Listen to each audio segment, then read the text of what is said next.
लेकिन एक लाइन हम कह चाहता नहीं कि बाटे गोरे गोरे का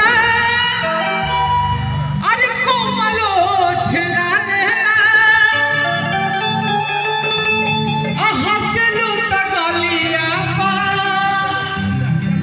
अरे होलाई चिका साझा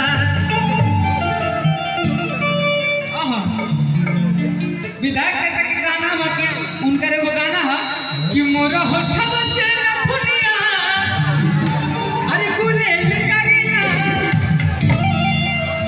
इरो मुंह से सुनना चाहता नहीं लेकिन ई गाना के बाद भी बोलो हो जाए बड़ा नीक लागेला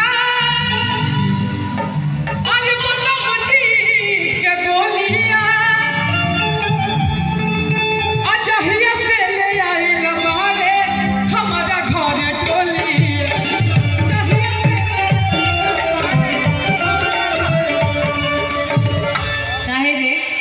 भुला गए का अपन लाइन इराउ लाइन रहे कि बाटे गोरे गोरे का त लइका वाला लाइन के गाई हम गाई कि कोमलो ठेला लेला हंसलू त गलिया पा अरे होलाई चिका साधा बाप रे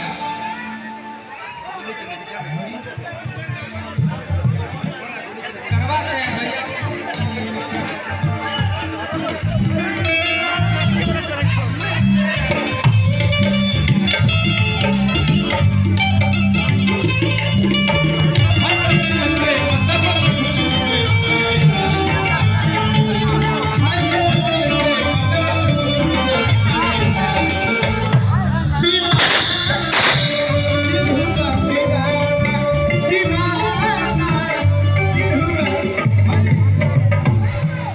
माफ़ी चाहती हूँ, ऐसे नहीं कर पाऊंगी। आप सभी लोगों से माफ़ी कर चाहती हूँ।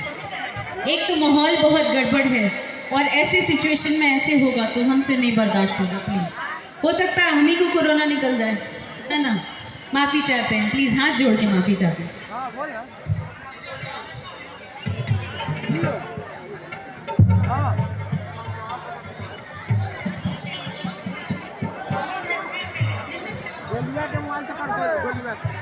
इतना स्टाइल मारना है तो डायरेक्ट सामने से गोली मारो, समझ रहे हो।